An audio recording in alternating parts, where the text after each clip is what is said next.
Welcome to Body Buddies. Now it's time to listen to my auntie, Kristy Jo. Thanks to my nephew Desmond for giving me that intro. We are super excited to bring part 3 of the mom panel to you guys. So I hope you've heard part 1 and part 2. Cambria and Lana have given us some great insight. We've already got some awesome feedback.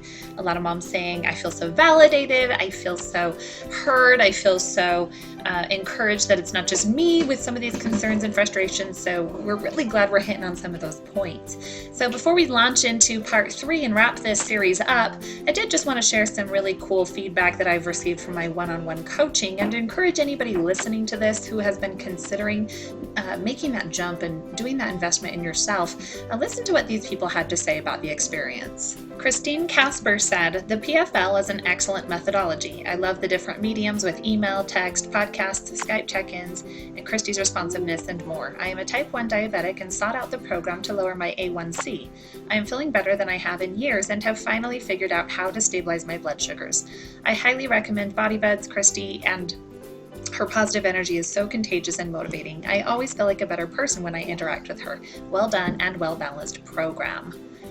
Tori just completed her 12-week program with me. She said, the knowledge I gained from it all was something I can take into every aspect of my life. I am more aware and overall happy with my decisions I'm making with my nutrition and exercise. So we're getting so much feedback. I see both men and women come through my programs, and everyone doing it, like their reason is different. Whether it's to manage a health condition, overcome disordered habits with eating, whether it's to build their self-confidence, whether it's to just, feel better, have more energy, drop some body fat. But most importantly, the biggest requirement for somebody to go through my coaching program, because the fact is I do turn away some people when they're not ready, is you have to be ready to learn and apply. Because I don't just send meal plans, I don't just send fitness plans. I like to coach people to new qualities of life. So if you are ready for that, go ahead and submit your request for a free exploratory call with me. We'll spend 20 minutes together on FaceTime or Skype. And you can do that by heading over to body-buddies.com/coaching. Would love to hear from you and see you go through this. It's a personal and transformational journey. Every single one of you listening to this is going to have a different experience. So if you've been sitting on the fence, waiting, watching, wondering, doubting yourself, now is the time, particularly as we head into 2017, to get going and work on yourself. You owe it to yourself to create that opportunity for a new life. So now, without further ado, let's launch right into episode 3 of this mom panel. Well, Cambria, you just talked about getting your husband on the phone. So I'm curious, because you're both married, and I'm sure there's some people listening to this who maybe are doing the single mom thing, which is so admirable.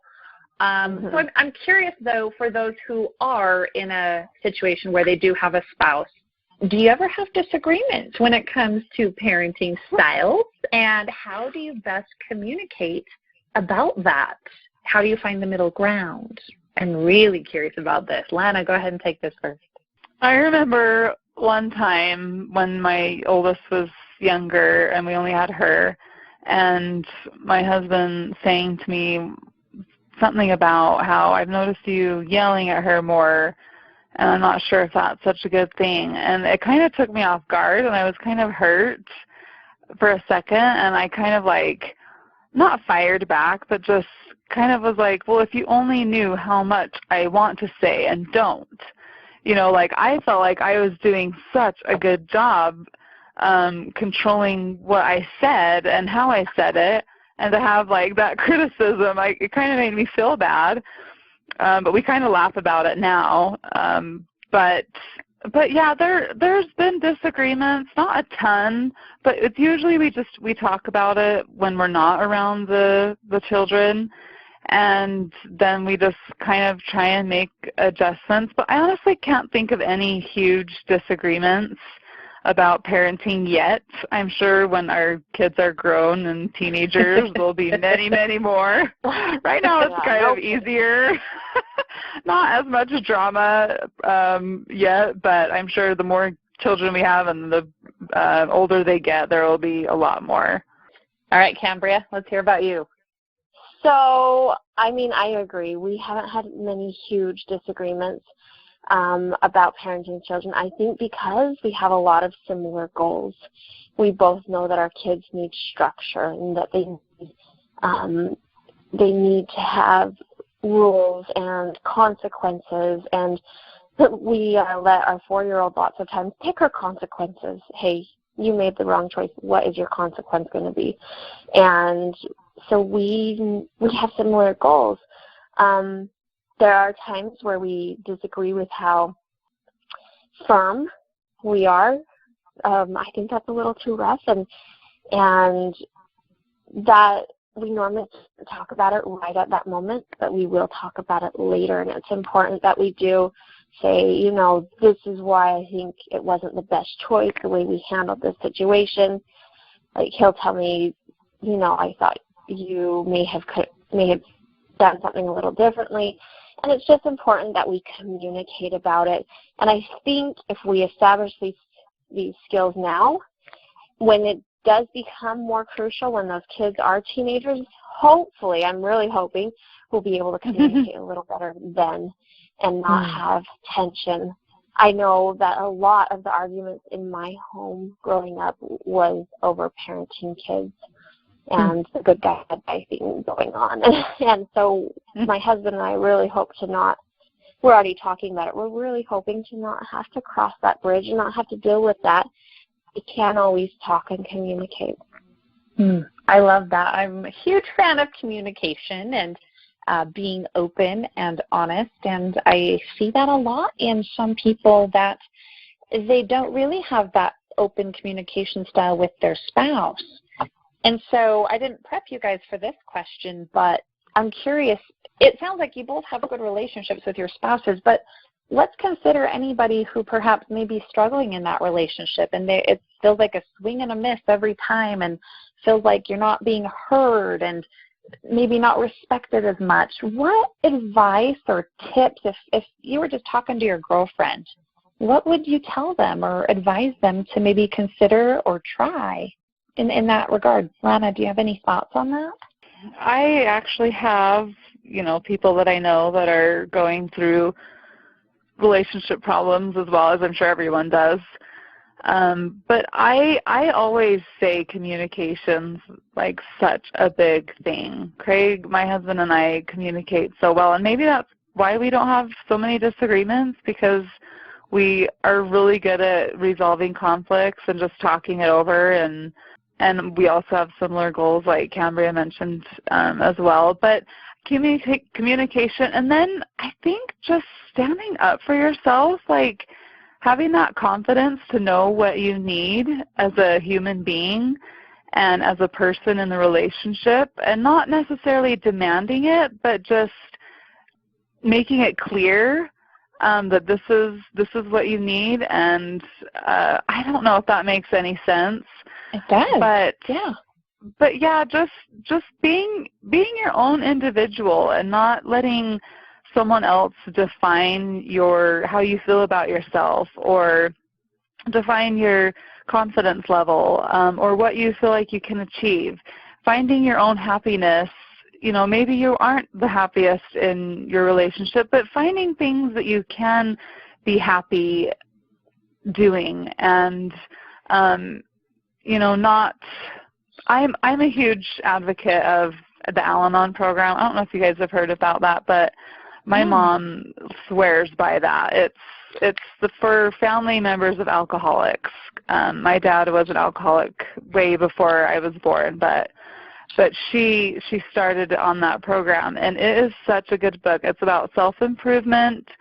It's about focusing on what you can improve, not so much about changing the other person, but finding your own happiness and changing yourself. And you know, there's just so much to it, but it's a one day at a time thought. You just read one thought per day, and it's an amazing book. I read it every day, and it helps a lot. So I would recommend that if anyone out there who's struggling. I know it's helped my family a lot. Will you share the title one more time, maybe spell it for me, and I will include a link to it in the show notes for all of our listeners. Yeah, it's called One Day at a Time in Al-Anon, and Al-Anon is AL-ANON. And it's just a little blue, it's just a little blue book. You can get it it's called the Alano Club. There's several in the area. If you just Google it, I'm sure there will be one that comes up. But they're $11 each. I've given several away as copies as gifts to friends. Mm-hmm. And, yeah. What a great resource. I can't wait to go check that out. Thank you. Yeah. Hey, Cambria, what about you? Advice to a girlfriend who perhaps is struggling in that relationship? I think this is a hard question because an individual can put forth 100% and can try and try. But if their spouse is not willing to meet them on their goals, it is hard. And so I've seen multiple situations where one of the spouses is 100% committed and the other spouse is not. And it's rough. And I think if I were to have a girlfriend that were in this situation, it would be important. Yes, they need to stand up for themselves. Yes, they need to define who they are and what they want. But then if their spouse is not willing or wanting to talk about parenting or whatever situation, I think it's important for the other one to just try to keep loving and keep serving and just let them know that they care for the other spouse, because many people are lucky to have a spouse that wants to communicate and wants to work things through, but there are a lot of relationships out there that it's only one person giving 100% and the other person isn't. And so if you're giving 100% and you're having a hard time communicating with your spouse, just keep letting them know that you love them, and maybe someday you guys will be able to get there. Yeah, like you said, it's a super tough question. So thanks for taking that, especially just totally spontaneously like that. Let's go ahead and shift directions now. We previously were talking about the family in general and some of my observations, your observations of just parenting styles in general. So when it comes to society, and particularly the family unit, we see a lot happening around the world. It's really interesting to watch. So I'm curious, what do you feel about the family unit, and how can the family play a role in building society? Is it important? I don't want to put words in your mouth, so I'll just let you take it from there. Cambria, why don't you start this one out? So in the community that I live in, we're living in Des Moines, Iowa right now, and I'm loving it here because it is a very family-oriented community, and I'm very grateful for the other people that are in this community because they put an emphasis on family. But I think across the nation, it isn't necessarily like that, and people don't look at it. So I think families need to stress the importance of being parents and why it's important to teach our children structure and organization, and we just need to be a good example to our society to hopefully help with the opinions of our society of what a family is and why it's something so wonderful. I don't know if I'm really answering the question. Yeah, it's hard. Our society just doesn't look at families as something important anymore, I think, and we just need to be good examples to show them why families are so important. Right. Well, and let me even take it a step further. Do you ever feel like your role as a wife and a mother is denigrated? Do you ever feel like people or anything out there makes you feel that you're in an inferior role? I'm curious because I've never been in that role. I have no idea. At times, I think so. I think people just don't understand the importance of being a mom. For the most part, I'm around other moms because of my kids' activities and stuff. But where I'm working as a nurse right now, there are women that don't get it and don't understand why it's important to be or in my opinion, why it's important to be a mom. But I know when I talk about my kids and how much I love them, they understand that it's an important role to me, and they respect that. And so I am just grateful for the opportunity to share my love for my kids so people can see why it is important to be a mom. Lana, how about you? What are your thoughts on this? Well, families are so important. That's where we learn everything. I mean, we come into this world and we have hopefully an immediate family, and that we can learn things. Like, it's a perfect environment to learn how to get along with people with differences. We're all so different in our families. And that's how we learn how to deal with differences and communicate and resolve conflicts and love each other and how to say, I'm sorry, and we make mistakes and we learn from them. Like that, the family is where we learn everything about life. And I think that's why I get so overwhelmed as a parent, because I feel such a responsibility to teach those crucial behaviors and those crucial life lessons to my children before they go out on their own and start their own family. And I think, too, is I look back on my parents, and I can remember very few, lessons that they actually said to me in words. Most of the lessons that I learned was from watching them and from just seeing how they lived their lives. And that's made the biggest impact on me. And what I hope that will make a huge impact on my children is, as long as I'm doing and living how I want them to grow up and live, that's the biggest thing that I can do. I don't have to worry about giving lectures. I don't have to worry about sitting down and giving lessons. They're not going to remember any of that. What they're going to remember is what I actually do as a human being and the kind of person that I am. And the second part of that question, I just don't even, I love being a mother, and for the most part, I feel like most people respect that. I think maybe as a society, as a whole, maybe it's not as respected, but there are people out there who are outspoken about it and who love being a mother, and I think that helps a lot. But for the most part, I feel like I'm valued for the decision that I made to be a stay-at-home mom and to raise my children, and I have a lot of support with that, which I am grateful for. I think it makes a big difference.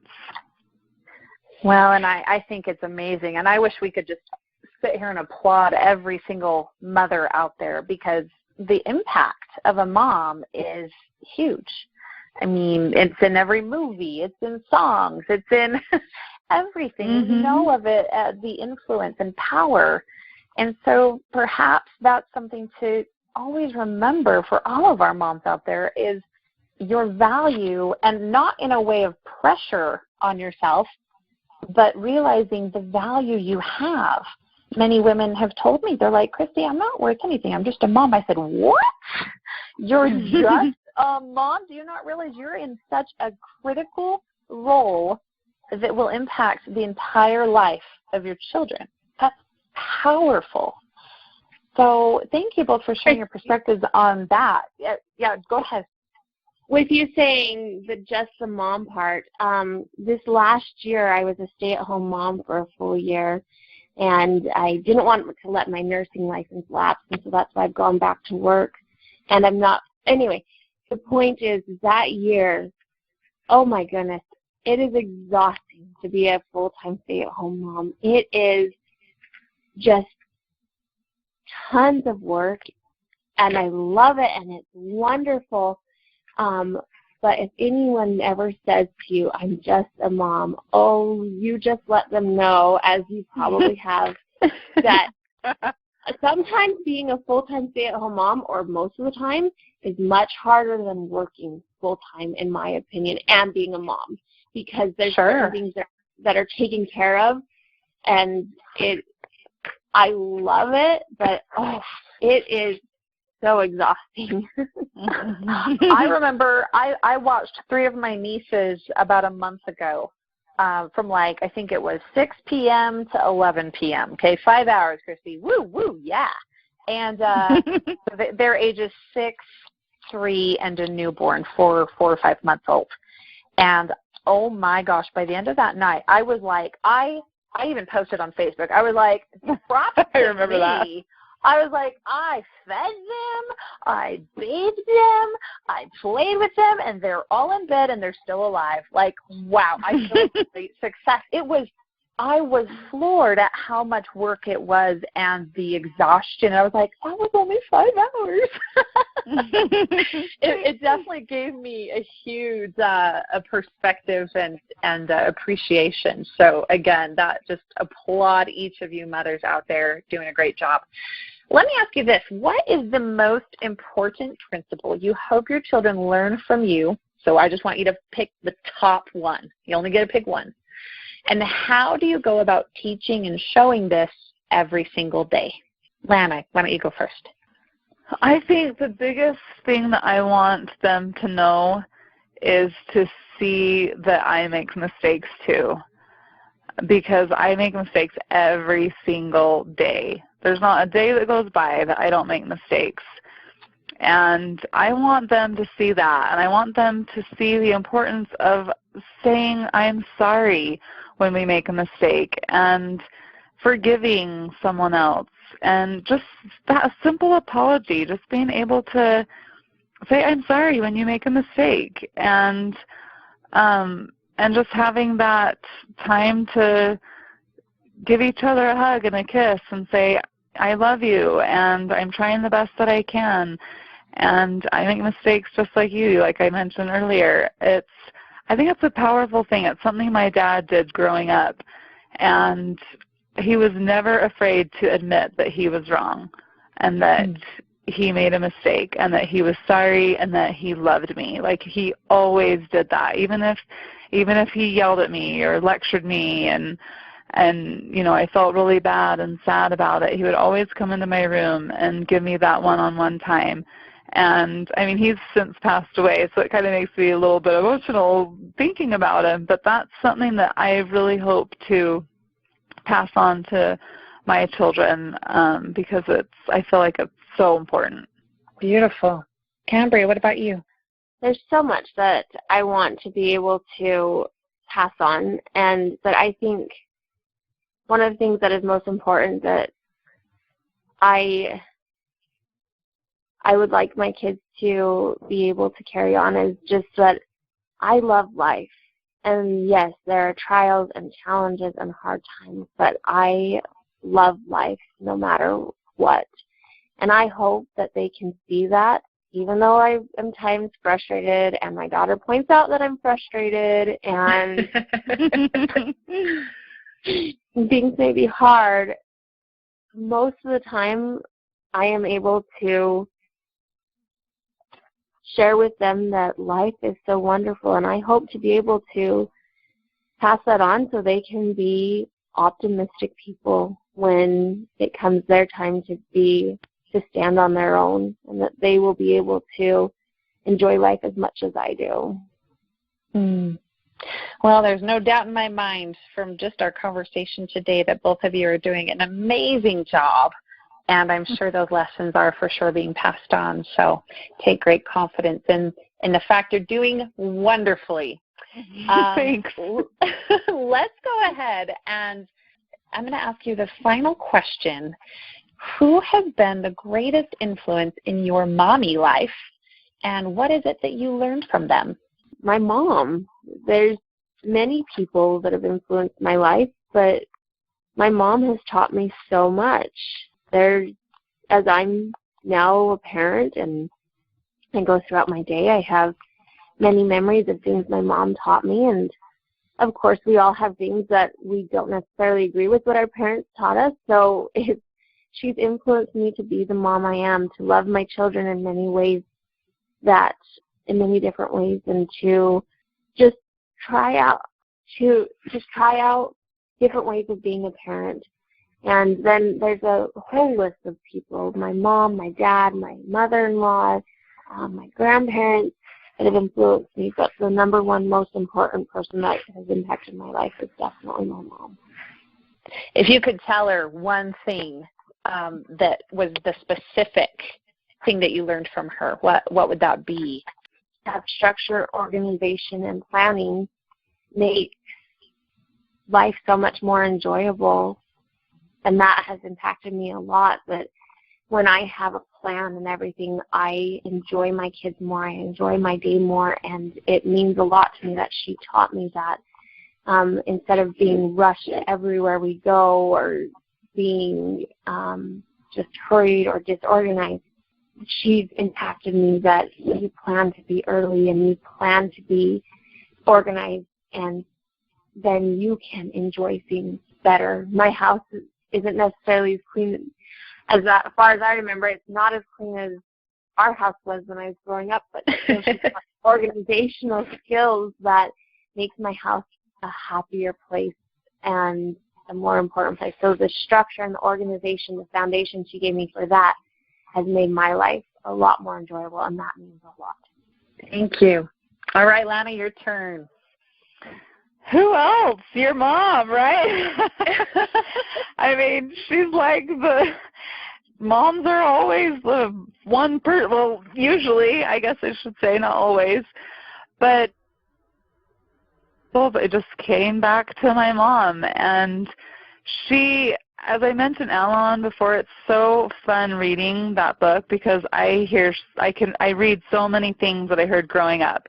Let go and let God. Live and let live. Count your many blessings. Easy does it. So many of these like little slogans I heard over and over. And she always sees the best in people. I don't think I've heard her talk bad about like hardly anyone in my whole life. She gives people the benefit of the doubt. She isn't one to gossip. She doesn't get involved in drama that's going on. She just is a wonderful person, and she is always counting her blessings. She's been through the hardest things I could ever imagine. You imagine the worst things could happen to a person, and she's been through them. And I remember having a conversation once, talking to her, and she said, yeah, I feel like I've had a pretty easy life.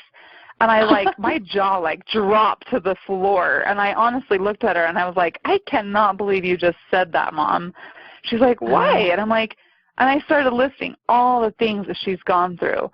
And she just kind of smiled, and I'm like, how could you honestly say that you feel like you've had an easy life? She's like, well, I don't know. I've just been so blessed. And, she just is always like that, always a positive attitude and cheerful. And those are some of the biggest lessons that I have learned from her for sure. And when I had my first baby, I was so stressed out. There's so many things online.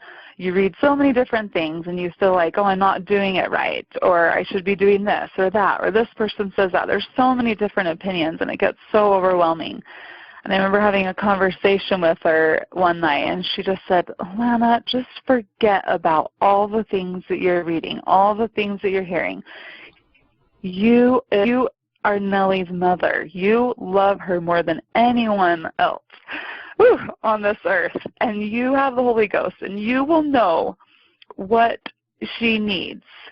You are the one that knows what she needs and what to do, and don't worry about what everyone else is doing. You just do the best that you can, and that honestly has brought me so much comfort, and I've actually passed that advice on to a lot of other struggling mothers who have, expressed similar feelings. And so that's been a huge lesson for me as I go through my own journey of being a mom. And I couldn't have asked for a better mom. Well, it's a beautiful tribute, both of you, to your moms. And so the power of a mother, that's really what today is about. And I just appreciate you both sharing your perspectives. I hope that our listeners have gained some ideas, some tools. That's what this is about. As we are able to put some structure in our lives, gain some new ideas of how to make things happen, I always see that it amplifies our own lives through our nutrition and fitness. And it's like this never-ending circle of joy that just keeps rising. We see one thing in life impacts another, impacts another, impacts another. And sometimes it's that one little thing that getting it locked in place starts a snowball effect of positive impact. And so for all of our listeners, if they wanted to reach out to you guys and maybe questions, is there an email address they could reach you at? I didn't ask you this before, but I'm curious if they had a question, would you be open to them reaching out to you? No phone numbers, but if they did, or are you on social media? Go ahead and share that with us if you'd like. Sure, they can Cambria. definitely contact me. I'm on Facebook and also under Cambria Penrod, and then also my email that I use is lifesaver2509@yahoo.com. And Kristy, I believe you have that, so you can I'll put that in the show notes. Perfect. Awesome. Great. And Lana? I'm also on Facebook under Lana Garrett Scow. And then you can email me at my Gmail. Do you have that, Kristy? Lana. Yeah. It's Lana, LANALMS @gmail.com. Perfect. I will put both of those in the show notes if anyone has kind of resonated with something you said and wants to ask a follow-up question. That would be great. Last but not least, for all our moms listening, go ahead and let me know what you thought about this podcast. Did you learn something new? Do you have a piece of information that you'd like to share with somebody? Go ahead and reach out to me. I'm on Instagram at bodbuds, Snapchat K-Dizzle4Rizzle, that's a double Z and the number 4. And last but not least, Body Buddies on Facebook. Go ahead and go leave us a 5-star review on iTunes. Be sure to subscribe, and most importantly, share this episode with anybody you know that can benefit from this information.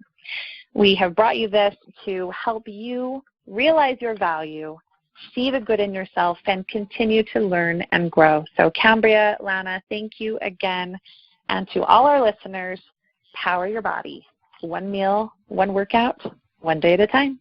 Thanks for listening. If you enjoyed this episode, please leave us a review on iTunes. You can learn more about Body Buddies and Power Foods Lifestyle by going to www.body-buddies.com, BODY-BUDDIES.com, and powerfoodslifestyle.com. That's www.POWERFOODS-lifestyle.com.